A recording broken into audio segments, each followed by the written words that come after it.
Ce conte est une sorte de reconnexion sacrée à soi.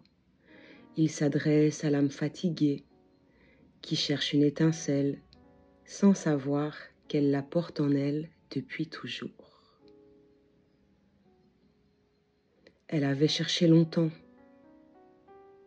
dans les livres, dans les regards, dans les relations, dans les promesses du monde extérieur. Elle cherchait désespérément ce qui allait la sauver.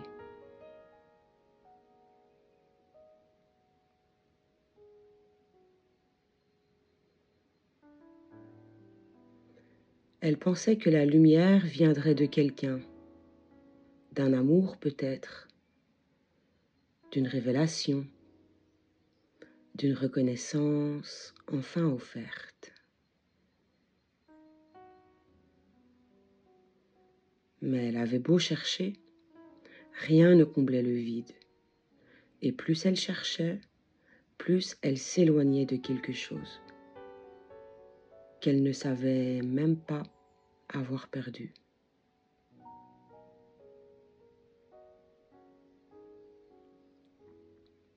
Jusqu'au jour où elle est tombée. Pas une chute spectaculaire, non. Une fatigue de l'âme, une lassitude profonde.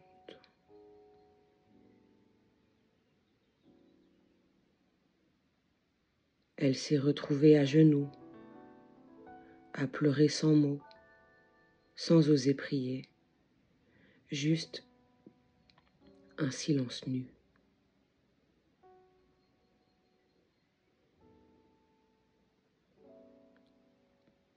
Et c'est là, dans ce rien, qu'elle a senti quelque chose, un frémissement, une chaleur discrète, un battement ancien.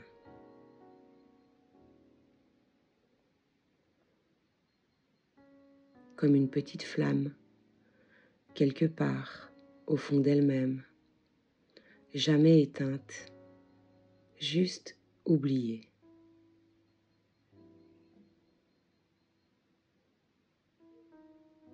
Elle a posé sa main sur son cœur et elle a chuchoté « Tu es encore là ». Cette lumière ne venait pas d'ailleurs, elle venait d'elle. Elle avait toujours été là, dans ses silences, dans ses intuitions, dans ses rêves refoulés, dans sa façon de tomber et de se relever encore.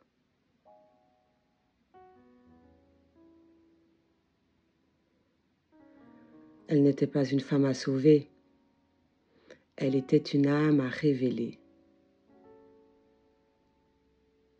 Depuis ce jour, elle ne cherche plus la lumière dans les autres. Elle honore sa lumière, par ses gestes, par ses choix, par son amour de soi inconditionnel.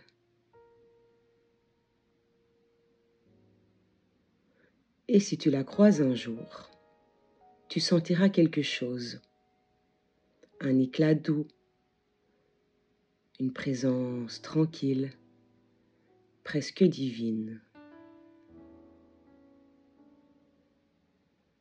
Et tu comprendras qu'elle ne brille pas pour plaire, elle brille pour se souvenir de qui elle est.